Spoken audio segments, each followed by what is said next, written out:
Hello and good morning to everyone. Welcome to my first roster review on YouTube. I've done plenty before on stream and I've done lots for my alliance, but today I'm going to be doing one for an alliance mate of mine, NBAFreak2007. I'm going to start off by showing you his TCP so we can see what we're working at.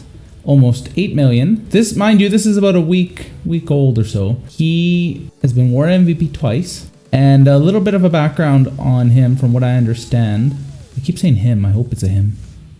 But anyway, so NBA Freak, apparently for the longest time, was free to play until peer pressure from, I don't know, maybe, I don't know. Anyway, peer pressure, I'm believing, led him to start spending. And so now he's mostly free to play.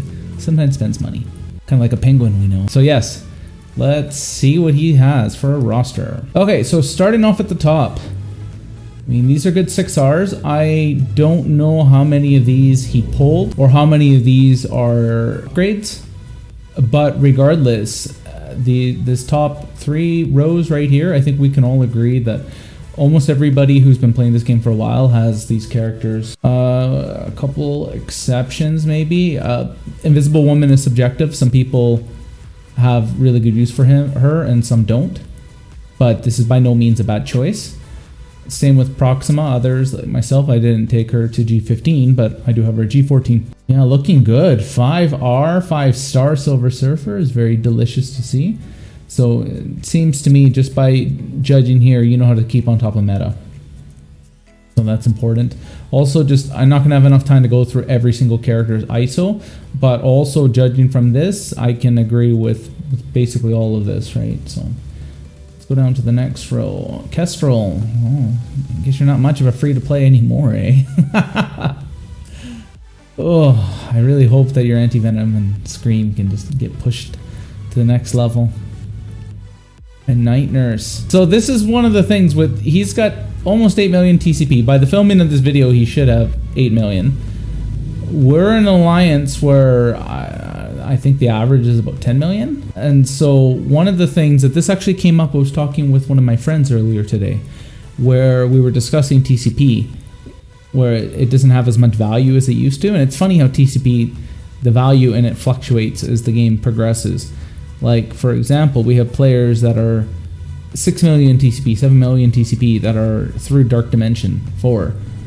Or they're on the Doom raids functioning well, right? And one of the reasons that this happens, you take us earlier game players, we started the game and we built up Defenders, we built up Guardians, we built up Shield. We built up all these teams that don't really get any use now. So when you get a newer player, they're told, no, just don't bother about Nick Fury, don't bother about Star-Lord, don't bother about... And they get to work towards certain teams that'll benefit them more in different game modes, as opposed to us, where anyone who's been playing for as long as we have has a 400k Guardians, for example, right? And where are you going to use that anywhere? Why I'm bringing this up is because a lot of us had maxed out Night Nurse, because yes, once upon a time she was meta, and then she became a meme character, like one of the worst characters in the game, and now she's meta again. So at least you're close to 7-starring her. Minerva, alright, you almost got her there. That's a new one. Well, he does a lot of healing. I wouldn't recommend you prioritize him, but if you're working on the rest of your mercenaries, he's not a bad one to invest some of your resources in, especially with that 6R. Nice! I'm not sure what you're using on the skill nodes, but he is definitely, even at 4-star 4R, people are getting good use out of him. So yeah, I would recommend you do some work there. Alright, so Venom has no love. So you've built up the rest of your symbiotes. Your Venom has no love. I'm guessing if you ever have any city nodes, you're probably using Doc Ock as a 5th. And in the case of Bio, you're probably using Black Bolt or Yo-Yo, or should be using Captain Marvel. He's considered the most droppable symbiote, but I disagree. Personally, I think that his special hits hard, and that ability block is really useful, especially if you can get Carnage to spread it. And with his ult, oh, it's very deadly. So yeah, but I mean, I don't know if this is a Shalian Spore dilemma or what, but it's just something to keep in mind. I mean, I can see you don't even have him at 7-star, and he's only 4R, so probably not the biggest priority for you. Jubilee, oh, that's a nice pull on her. So hopefully you get a 6 or 7 star next time she comes around. Okay, so there's a couple schools of thoughts with Mordo. I recently went on our Alliance Discord and made a comment about how a lot of people were suggesting to use Mordo for Doom Raid. I still don't think that he is the best to invest in because his team Supernatural is very outdated. And having a giant Mordo, I said, isn't going to really make or break your team. Having a giant Ghost Rider is pretty sweet. Or Doctor Strange, because he's very squishy. Whenever you use the Supernatural plus Hela, you do want a big Mordo. So I'm not telling you to max this guy out. But even a level 71 with this 6R, 71 you'll get a big jump in focus, so you might see some more use out of him. And Green Goblin, you could do worse with 7Rs. I don't think there's a single person in the world, maybe James Franco, that was like, oh god, I hope I get a 7R Green Goblin. But you definitely can get some good use out of him. He is actually pretty good at dropping in on teams. But on the Sinister 6, put him on defense. He's going to take away the buffs that your opponents have. So if anybody uses X-Force on him, he's going to get rid of those evades. Right? Or if they use PIM, get rid of the evades. Inhumanes, get rid of the evades. So something to keep. I was under the assumption that you maxed out Corvus too because you did Proxima and Thanos, and Maw. Now that I think about, oh no. Well, if I had seen this a few months ago, I would have given you flack. I'm not gonna lie. These days, with so many metas coming out and just making the BO look like chumps, BO is still an awesome team. Don't misunderstand me, but it is a little hard for me to tell you to work on these people. But definitely a little bit of investment into these two characters, especially Cull, and you can see yourself doing larger punch-ups, which comes in handy in war and such. I mean, it's kind of like when Ultron was first deposed by the Inhumanes. He wasn't useless, you just had to be careful bringing him against Black Bolt. And even now, you can argue he still has his uses. He's definitely not the meta that he used to be. You don't see him in Arena or anything like that. But he's still a pretty strong character. So that's something to keep in mind, that even though Black Order isn't as powerful as they used to be, they're still a good team. And we were saying that about X-Men for the longest time, and now, right? So I'm not too sure how long they'll still be usable, but it's really hard to imagine a world where you don't get much use out of them. So if you ever find yourself with, you know, maybe even once a week, put a level in them or something like that, right? Just kind of top them up, and I guarantee you'll get better results out of them. Well, I think this is the first 3R we've seen on your roster. Kind of sucks because Thor actually has some good use too, but you know, that can't really be helped. Oof. Well, that'd be nice. I really hope you get that 5th Bishop star. He'll inevitably get a rework. Okay, I was looking here, I was like, oh, you've done pretty good. You got a 5R on everybody, and then I just spoiled it for myself as I scroll down. So, same thing with, here's one trend that I'm noticing with you now. You have cutoffs where you're bringing people to 65. 61 is another common number that I'm seeing. 60, 65. But see, when you get them to 71, you get that big jump in focus and resistance. So I understand that you can't take every single character in your roster to 71. I mean, you could, but that'd be silly. Please don't do that. Right? And some characters benefit from it more than others. Right? So I would consider, like, for example, when I look at your Bobby here, with his really low focus, it would help him out quite a bit. Just, you know, that little bit of a kick helps out quite a bit. So just something to keep in mind. No! Alright, so scrolling through this, there's not really much to point out here. This also pains me. But yeah, I would also recommend getting her to 71, if not 75. The sooner, the better. Not too sure who you're raiding with. You're probably not raiding with these people. Ugh. Ugh. Well, overall, you're doing really well on red stars. Okay, this is around the point where I think I'm going to start to get angry at you. Oh. Okay, alright, so one of the things about being a smaller player in alliance with bigger players is that you don't have the luxury to max out every team. That you're trying to be efficient as you can to meet the demands of our alliance, which anybody who's in the Weapon X Marauders knows that there are a lot of demands. So I feel like I'm going to get in trouble for that one. I don't mean that in a bad way for any of you that are watching. When I look at some of these things here, right, and basically this game is always about choices. The 7R Korath, this guy hits like a truck. Now, again, I feel like anybody who recommends that you prioritize maxing him out is giving you bad life advice, right? But one thing to keep in mind is that with the 7R, you don't need to put that many resources in to get his TCP up and his stats up and such, right? So he does actually work quite well with the mercenaries. If you ever find yourself at that point where you're going to start working on mercenaries, I would recommend that you put some love into him. Another thing, now that I'm seeing this, you seem to have a cutoff point of like 50. Personally, for me, I take everyone to 60 at some point. And I know that you can't do it right now, that would also be very bad advice. But as you're working on teams, cut them off at 60. 60 is when you can get them to 6664, right? Which definitely will help them quite a bit. So I understand that your Shocker isn't a top priority, or your Kree Royal Guard, right? So I'm not telling you to take everybody up, but if it's anyone that you're going to use, and even on Blitz, take them to level 60. So I can see you're not working on skilled military, and I can also see you're not working on Shadowlands. Shadowlands punch up quite a bit, and one thing that comes up is that people say that all the T4s, you need to invest in them. Put his passive and her passive, get the whole team to level 60, and you're going to be able to use them to punch up slightly. You're not going to get those 400k punch ups that you've seen all over the YouTube, but if you needed another attack team, they don't require much. And you got her a 4R, 4-star, which isn't bad actually. Sucks about him, but she's going to be your main damage dealer. I'm still not impressed with skilled military, so I'm not going to tell you to work on them. Ultimus gets a lot of use. His ult hits like a truck. I've made a couple videos about power armor Ultimus, so I would consider that, or I would ask you to consider that as well. Your Magneto makes me want to claw my eyes out, and I just noticed your Mystique and Sabretooth. I saw your Strife wasn't very big, so I'm kind of wondering what you're running on War Defense there. I mean, she actually does quite a lot of work. Sabretooth, I don't know. I look at his kit, and there's been a couple times where I've lost because of him back in the days when I used X-Men with Ultron. But I went across the 7R one, and he didn't win.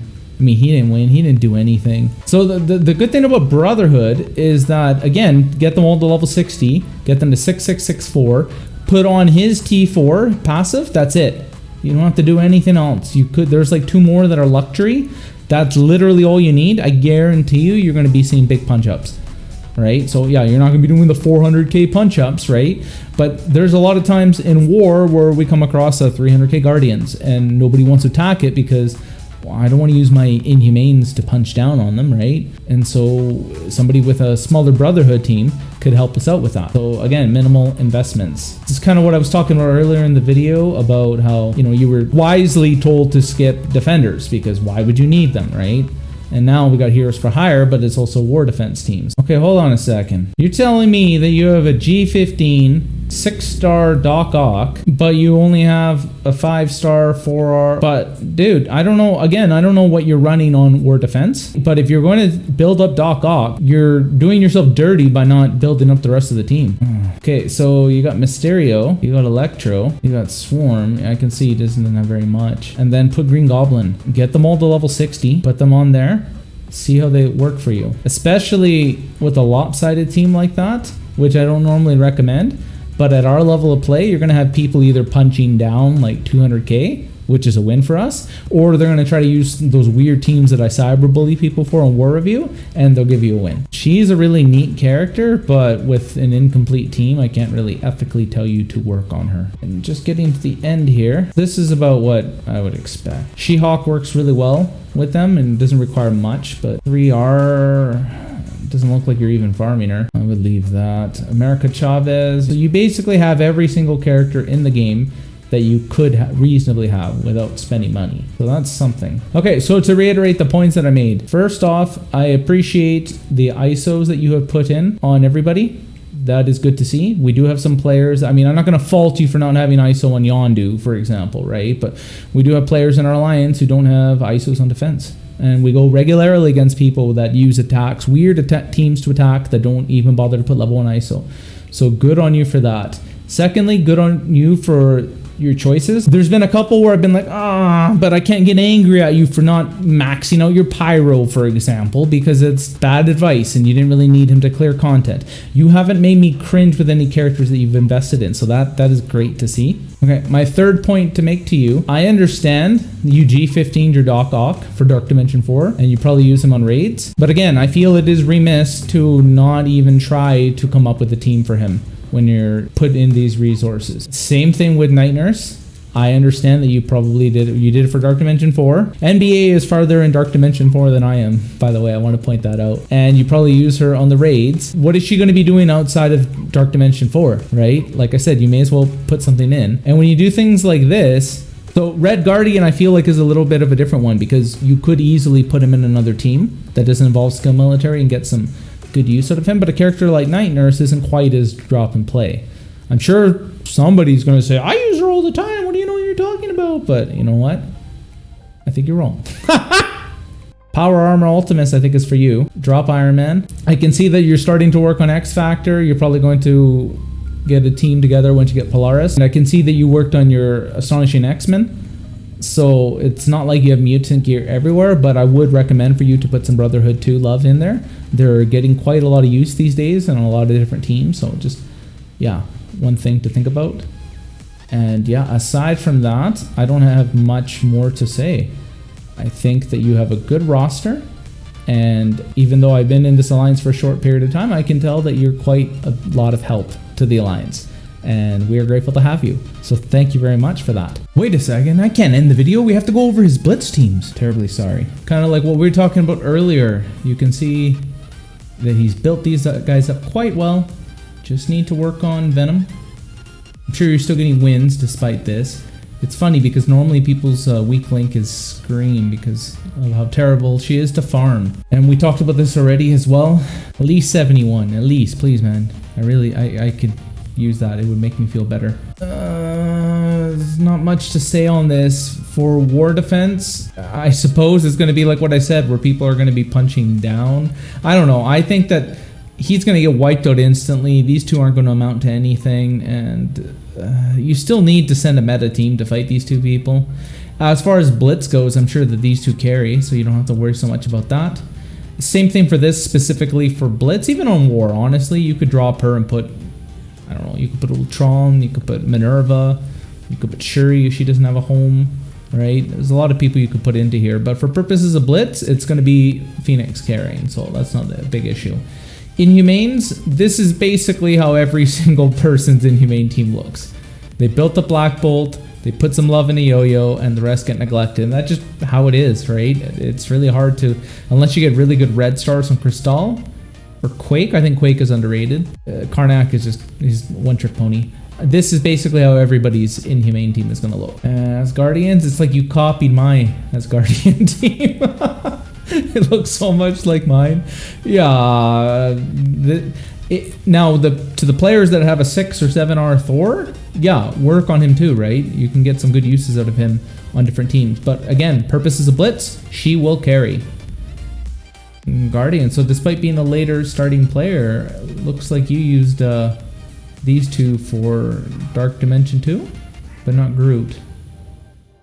Anyway, purposes of blitz, this is a good solid team. You just got to pick your lineups, like who you're going against correctly. So I find that this team is not reliable on blitz. I put in She-Hulk here at level 60, and it wins a lot more often. So we do have a lot less blitz releases these days, but that's something to keep in mind, that She-Hulk works a lot better here, and then you can put them with a different team. Also on war defense, considering you have such a big invisible woman, which I'm not attacking you for, she will get free counterattacks on people that have barrier, and so she's going to get a lot of free hits. And She-Hulk will give you a lot more use than Namor. She's going to be doing all of the damage. It's kind of funny to think about.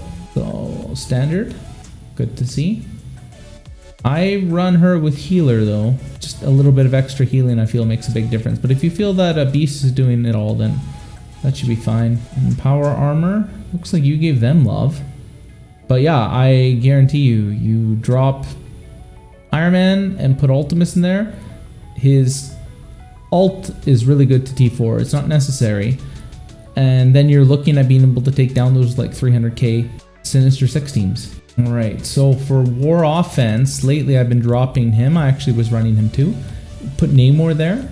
Sometimes he works, depends. Everything's situational. Hand Sentry works well there, Namor works well there, and Redface works well there. But for purposes of Blitz, this is fine. It's going to be him carrying.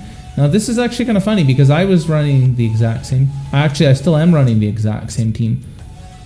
And I'm proud of you for this. I figured this out on my own, so I don't know if some asshole came up with this team, but you know, you put a Cosmic Hero with him and gives him that focus and resistance thing, right? So yeah, Heroes for Hire though, so when that comes out, you're gonna change this up, I hope.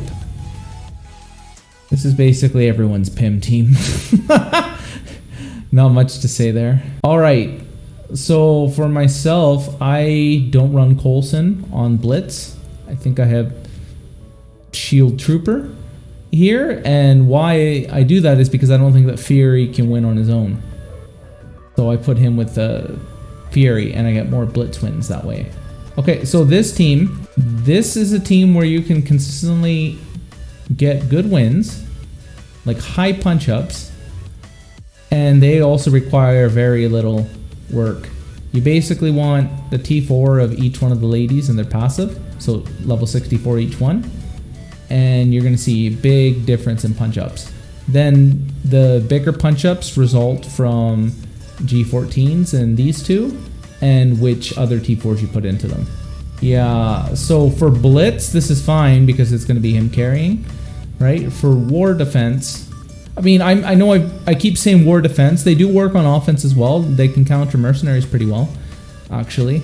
But you need them to be a bit more balanced. For that War Defense, it's not as much of a concern. But if you put Mysterio here, he does some war stuff. Namely Deflects, which will help him because it gives the heals. You really like that number 61. When they get that rework, I want you to come back and work on these characters. Until then, leave them alone. Yeah, for Blitz, this is how I run it as well. Else he's not really doing much. And yeah, I mentioned this earlier. I would like to see you balance this out a little bit. At least that level 60 number we were talking about. This one, not so much. Like I said, I'm still not entirely convinced on this team. Unless you get like a 7R Punisher or something like that. The 6R Red Guardian is awesome, but I mean, and he got a 6R. He mostly just is there to provide stats, but there's lots of videos of him doing a lot of damage as well. Right? So your Scarlet Witch was kind of small, unfortunately. So yeah, I would hold off on it unless you have intentions on building somebody up. AIM, Holy Knight in our cluster is doing a lot of amazing things with AIM. And with Modok and all that, they're talking about him being a legendary. That's something to consider, but not your priority right now. Again, for Blitz, this is a good solid team. Yeah, so I don't run Kestrel on this team. And I feel like you could put in Coulson here with Shield Medic, put Trooper with the Avengers, and you can run her with 4 chumps, and she'll get you wins, which is, it'll help on Blitz, right? Yeah, this is about what I would expect. Somehow this team gets wins. I don't know how. I really don't know how. And yeah, good. I do appreciate that you've put work into Captain Marvel. I would like to see her at 7 star. Like tomorrow. I swear it's like you looking at my roster. Because yeah, I was running this too. These 3 are carrying, of course. It doesn't matter who you put with them. They should not be this low, man. But yeah, no, you heard my advice with this, right? I would still recommend to get them to at least 250k, then you can take care of those 300k Nick Fury Coulson teams. Not with Silver Surfer or any of those guys. And good, Ultron, you ran him with chumps, and he gets wins anyway. If you do put some work, I mean, this should be the last character you work in, but with Blitz, a lot of it is time, and a lot of it is TCP advantage, right? So taking a character... It would be a lot easier to take him up 20k than it would be to take him up 20k, for example. Again, not telling you to work on your Ravager Stitcher, but just something to consider. Alright, I don't see anything wrong with these teams. Just the bit of the lopsidedness that I pointed out, but I'm sure you can see that every time you blitz. So as you're almost done Dark Dimension, and I'm not too sure how you're doing on Doom raids, but I'm sure that once you figure that out, it'd be a good time to take a look at some of your teams and decide which ones you want to balance out. If not for war defense, at least for higher blitz scores and versatility in the game. All right, NBAFreak2007, thank you very much for letting me review your roster. It's always a lot of fun. If anybody else would like a roster review, please feel free to request one. I have a link to my Discord down below. Join my Discord and send me your roster. We can talk and see. And if you think I'm wrong, if you disagree with anything I said, please leave a comment and we can discuss this. Otherwise, leave a like and stick around. I will have some war reviews coming up this week. Thank you very much and have a good day.